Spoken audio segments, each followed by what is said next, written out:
Hey guys, this is George and welcome back to George Basics Crypto and Finance. In this video tutorial, I will teach you how to send Solana from Coinbase to your Phantom wallet.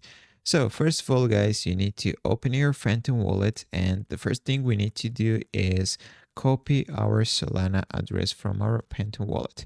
So when you open the Phantom wallet, then you need to select Receive, and from here we need to select Solana, and we need to copy the wallet address. Just click this copy button right here and it will be copied.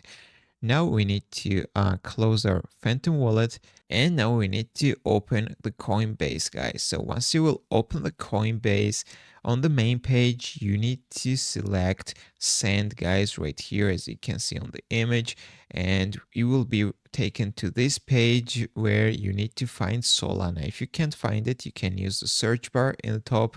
You can write Solana in the search bar, and you need to open Solana, guys. After that, you will be on this page, and now you need to enter the wallet address. So we just copied the wallet address from Phantom wallet, and first of all, you need to paste this wallet address right here, guys, and then you need to click the continue button. After that, you need to select the amount of Solana you are going to send from Coinbase to Phantom wallet. So enter the amount of Solana and then click the preview button in bottom, guys. And that's all, guys. You will send your Solana from Coinbase to your Phantom wallet. If this video was helpful for you, don't forget to click the like buttons and don't forget to subscribe.